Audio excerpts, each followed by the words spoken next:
बिसोली, जो land of heritage जानी जाती है। और हमारे साथ हैं सीनियर लीडर दर्शन शर्मा जी। हम इनसे जानेंगे, आए दिनों हमने देखा कि यहाँ गुरुकुल स्कूल जो है और उसमें एक खूबसूरत बच्चा Sunandan Sharma son of Surinder Sharma R Chudwal की डेथ होती है, और वो 15 साल का बच्चा था।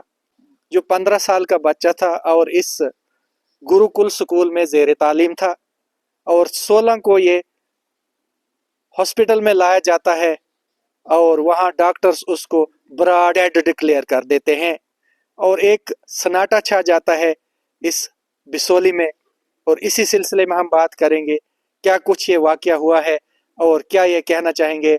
शर्मा साहब, दिल दहलाने वाली बात है और बड़ा दुखित समाचार है बिसोली से, और ऐसे इश्यूज को रेज करना चाहिए मीडिया को। ये बड़ी दुखित बात है कि खामोश रहती है सिविल सोसाइटी, मीडिया, और किसी का नौजवान बच्चा जो है इस दुनिया से चल बसा। और सुनने में आया कि एक ही लड़का था उनका, और पढ़ाई के लिए इस दूर दराज इलाके में उन्होंने भेजा था। चढ़वाल कठुआ के रहने वाले हैं और इस स्कूल में तालीम के लिए उसको भेजा गया था। शुक्रिया भट्ट साहब, बड़ी अच्छी बात तो आपने पूछी है, लेकिन दो बातें इसमें उभरी हैं जो आपने प्रश्न किया है। पहली बात तो ये कि मीडिया क्यों चुप है, दूसरी बात ये कि कोई एक्शन नहीं हो रहा है। मीडिया इसलिए चुप है कि वो जो चलाते हैं वो डीआईजी हैं, चेयरमैन है वो इसके, तो इसलिए लोग डरते होंगे।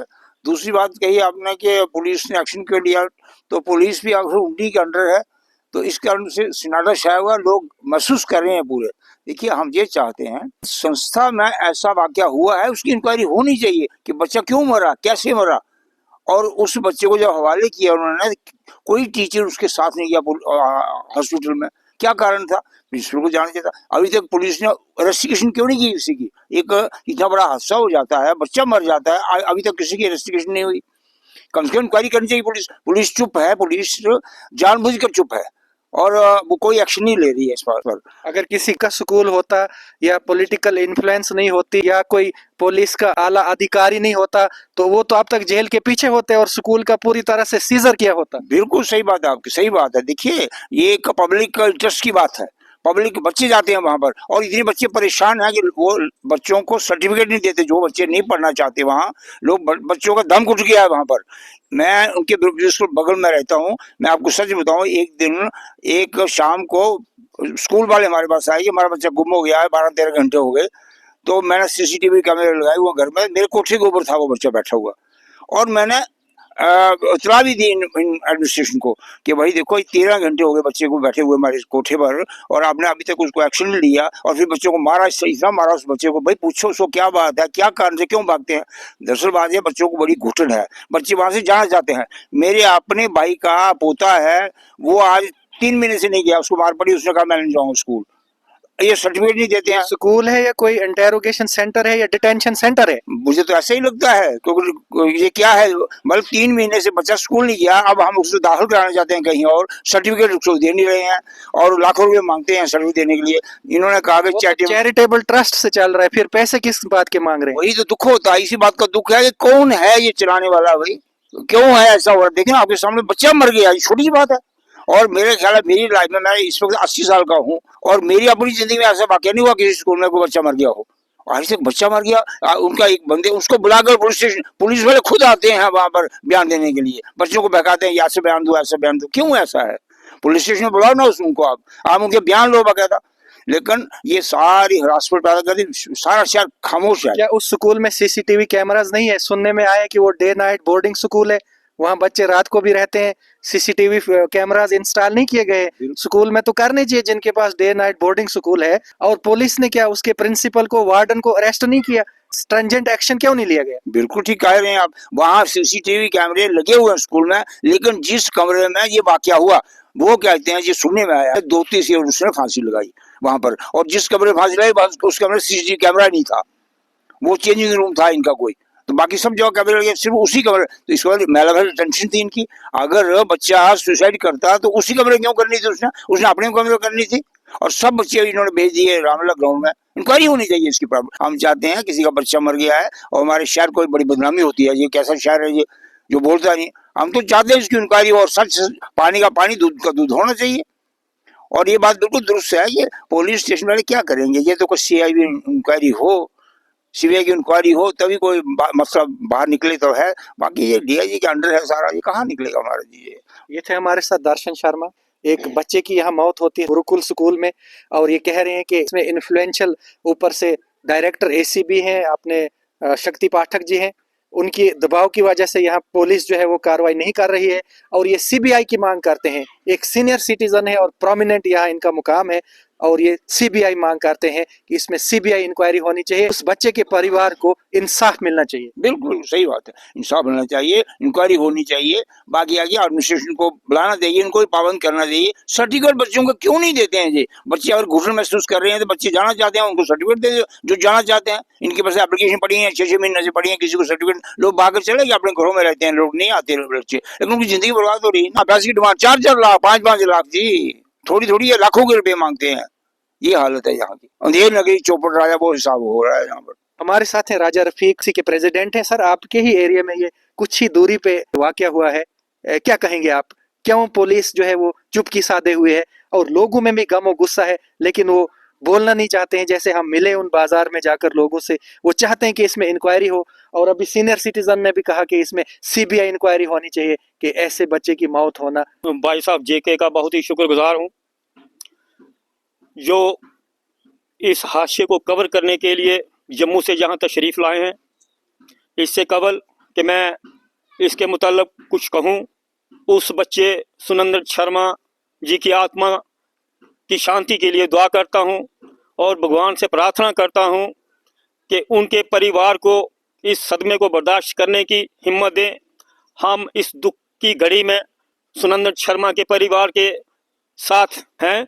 बड़े अफसोस की बात है कि चूड़ामणि ये जो संस्था है, जब बसोली में इसका आगाज़ हुआ तो हमें भी खुशी हुई कि ये अच्छा कदम है, हमारे बच्चों को यहाँ अपनी मजहबी तालीम जो है वो मिलेगी। लेकिन बड़े दुख की बात है, ये सुनकर मुझे बहुत दुख हुआ कि एक मासूम बच्चा जो है उसकी जान चली जाती है। लेकिन मुझे अफसोस है इस संस्था के जो संचालक हैं, इस संस्था के जो अध्यापक हैं, उन पर मुझे बहुत ही रोष है। एक बच्चे की जान चली जाती है और वो लोग बहाने लगाते हैं, कभी कहते हैं कि बच्चे ने खुदकुशी की है, कभी कहते हैं बच्चा बीमार था, कभी कहते हैं कि इसको दिमागी नुक्स हो गया था। मैं अगर बीमार था, दिमागी नुक्स था, क्या वो 24 आवर्स में चिकित्सा के पास, डॉक्टर के पास नहीं लिया जा सकता था? क्योंकि वार्डन की ये जिम्मेवारी है, और वार्डन के खिलाफ क्यों नहीं एक्शन? मैं पूछना चाहता हूं इनके संचालक साहब से, जो भी हो, कि क्या अगर कोई बच्चा वहां बीमार होता है इंस्टीट्यूशन में, हमने भी स्कूल चलाए हैं, अगर कोई बच्चा बीमार होता है क्या उसके पर पेरेंट्स को इन्फॉर्म नहीं किया जाता? उस बच्चे की जान चली गई, सुनने में आया कि पहले दिन शाम को 6-7 बजे उस बच्चे की डेथ हो गई है, और ये रातों रात उस बच्चे को कठुआ ले जाते हैं। लेकिन स्टाफ का एक भी मेंबर उसके साथ नहीं जाता है, बच्चे के साथ। उसके पेरेंट्स को इन्होंने इन्फॉर्म नहीं किया, लेकिन बसोली से उनके रिश्तेदारों ने उनको मैसेज भेजा कि आपके बच्चे की डेथ हो गई है। कितनी शर्म की बात है। मैं बसोली के मीडिया वालों से भी पूछना चाहता हूं, क्यों आपकी जुबान बंद हो गई है? कल को हमारे बच्चे भी बाहर पढ़ने के लिए जाते हैं, अगर किसी जगह में उनके साथ, हमारे बच्चों के साथ भी ऐसा होगा तो क्या आप नहीं लिखेंगे? शर्म आनी चाहिए आप बसोली के मीडिया वालों को। क्यों आपकी जुबानें बंद हुई है? नोट खाया आपने? एक बच्चे, मासूम बच्चे की जान चली जाती है और आपको मालूम तक नहीं, आपको आपकी कलम तक नहीं चली, आपकी जुबान जो है उसको ताला लग गया। शर्म आनी चाहिए आप लोगों को। जिस तरह से उनके पेरेंट्स, उनका बयान है कि इस बच्चे के साथ इसका कत्ल हुआ है, मैं एलजी साहब से गुजारिश करता हूं, क्योंकि पुलिस जो है ये एलजी साहब के दायरा अख्तियार में है। मैं एलजी साहब से गुजारिश करता हूं कि बिना लिहाज के इस बच्चे की मौत की इंक्वायरी करवाया जाए, सीबीआई इंक्वायरी करवाया जाए, और मैं इस पीड़ित बच्चे के पेरेंट्स को यकीन दिलाता हूं कि हम शाना बजाना आपके साथ हैं। और एलजी साहब से और मैं ऑनरेबल चीफ मिनिस्टर साहब उमर साहब से भी गुजारिश करना चाहता हूं कि इस मासूम बच्चे का जो जिसके हादसा हुआ है, इसकी पूरी इंक्वायरी सीबीआई से करवाई जाए, क्योंकि पुलिस पर हमें बिल्कुल विश्वास नहीं है। हम तन मन धन से हम सुनंदन बच्चे के पेरेंट्स के साथ हैं और रहेंगे। मैडम स्कीना जी से भी गुजारिश करता हूं कि उनका महकमा एजुकेशन उनके साथ है और वो ना डर लीडर है और बच्चों के साथ उन्हें प्यार है। कल भी आपने देखा होगा कि बच्चों के बारे में उन्होंने कितना प्यार जो है प्रकट किया है। मैं मैडम स्कीना जी से भी गुजारिश करता हूं कि वो इस स्कूल की जल्द से जल्द इंक्वायरी करवाएं और मैं गुजारिश करता हूं अपने सरकार से कि इस स्कूल के जितने भी स्टाफ हैं उनको रेस्ट क्यों नहीं किया गया, उनको रेस्ट करना चाहिए। वो कहाँ है? वो से स्कूलों को बंद कर देना चाहिए क्योंकि ये अपने मजहब के नाम पर दब्बा है। इस हादसे ने हमारी बुसोली के ऊपर कलंक लगा दिया है। मैं चाहता हूं सरकार से कि इस बच्चे की मौत की पूरी सीबीआई इंक्वायरी करवाई जाए। ये थे हमारे साथ राजा रफीक और इन्होंने भी यही कहा कि इस बच्चे की मौत की सीबीआई इंक्वायरी होनी चाहिए और ऐसे स्कूलों को बंद कर देना चाहिए और ऐसे स्कूलों की इन्वेस्टिगेशन होनी चाहिए कि जिसमें मासूम बच्चों की जान जाए और उनके पेरेंट्स जो है वो क्या सोच रहे होंगे।